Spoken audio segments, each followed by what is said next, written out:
కూటమి ప్రభుత్వం వచ్చిన తర్వాత మాకు ఏ విధంగా డెవలప్ అయిందంటే తాగడానికి నీళ్లు, సీసీ రోడ్లు మరియు మా ఏరియాలో చిట్ట చివరిన ఏరియా అక్కడ అటు సైడ్ కర్ణాటక, ఇటు సైడ్ తెలంగాణ, మా సైడ్ ఈ ఆంధ్రప్రదేశ్లో చిట్ట చివరిన ఉన్న మందిరం నియోజకవర్గం అది. మాకు మెయిన్గా అంటే నీళ్లు చాలా ప్రాబ్లంగా ఉండేది. మాకు ఇంటింటికి కుళాయి కూడా వేసినారు.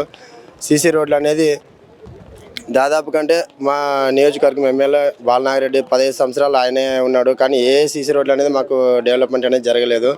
ఈ మా కూటమి ప్రభుత్వం వచ్చినాక 1 ఇయర్లోనే దాదాపుగా అంటే ప్రతి ఒక్క విలేజ్కి, ప్రతి ఒక్క మండలానికి ఎక్కడ చూసినా కూడా సీసీ రోడ్లు అనేవి చాలా అద్భుతంగా జరుగుతున్నాయి.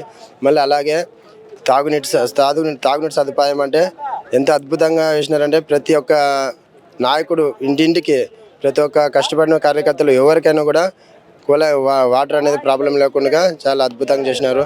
మరియు ఈ కూటమి ప్రభుత్వం వచ్చిన తర్వాత జగన్మోహన్ రెడ్డి చేసినటువంటి అరాచకాలను కూడా ఎండగట్టి మాకు అన్ని విధంగా మా ఎమ్మెల్యే ఇన్ఛార్జిగా రాఘవేంద్ర రెడ్డి గారు కూడా ప్రతి ఒక్కరికి ఏ విధంగా అయితే మీకు ఏమైనా ప్రాబ్లం వచ్చినాయంటే నా ఇంటి దగ్గరికి వచ్చి మాకు ఏ విధంగా చెప్పినంటే చెప్పిన వెంటనే దాన్ని పరిష్కరించేసి వెంటనే దాన్ని ఉపయోగం అనేది మాకు చెప్పేసి ప్రతి ఒక్క ప్రాబ్లమ్స్ సాల్వ్ చేసుకుంటున్నాడు.